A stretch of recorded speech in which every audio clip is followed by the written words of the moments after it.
Once upon a time in a quaint English village, there lived a 12-year-old boy named Jack. Determined to overcome any challenge, Jack decided to learn the ancient art of archery, despite losing his right eye in a childhood accident. He sought out a renowned archery master, an elderly Welshman named Morgan. For 3 months, Jack diligently trained under Morgan's guidance. However, he grew increasingly curious as to why he was only taught a single archery technique. Driven by his inquisitive nature, Jack finally mustered the courage to ask his mentor, "Sir, can't I learn different archery techniques?" Morgan smiled knowingly and replied, "This technique I've taught you is not just any ordinary technique, Jack. It's the only technique you'll ever need."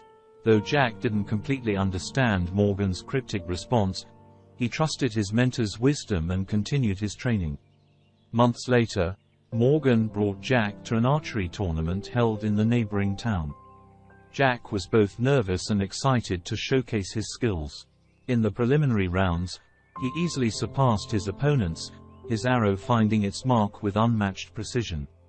In the semi-finals, Jack faced a formidable opponent, a seasoned archer known for his speed and accuracy. Despite the pressure, Jack remained calm. With each shot, he flawlessly executed the technique Morgan had taught him, outshining his opponent's speed with unwavering focus.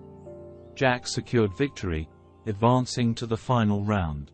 Awaiting him in the final was the reigning champion, a towering archer renowned for his power and experience. The duel commenced, and Jack found himself at a disadvantage early on. His opponent's arrows struck with force and accuracy, leaving Jack struggling to keep up. As the first round concluded, the referee contemplated stopping the match to protect Jack from harm. However, Morgan intervened, insisting, "Let the lad continue." Resuming the battle, Jack's opponent made a critical mistake. He underestimated Jack's determination and tenacity. In a moment of overconfidence, he dropped his guard. Swiftly capitalizing on this opportunity, Jack unleashed the unique archery technique he had mastered. His arrow found its mark, toppling his opponent and securing his victory. Jack emerged as the new archery champion, much to everyone's astonishment. On their journey back home, Jack and Morgan reflected on the matches, replaying the various techniques used.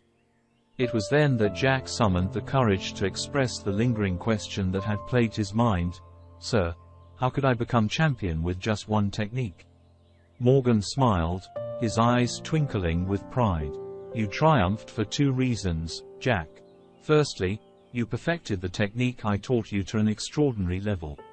Secondly, your opponents could only counter that technique by focusing on your right eye."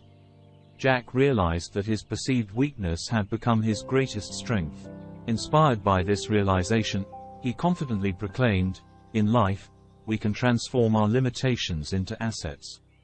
We must believe in ourselves and our unique abilities." And so, Jack returned to his village as a celebrated champion, inspiring others to embrace their own strengths and conquer any challenge that came their way. Lesson learned: it is our personal qualities, not the external factors, that primarily influence our level of happiness or unhappiness.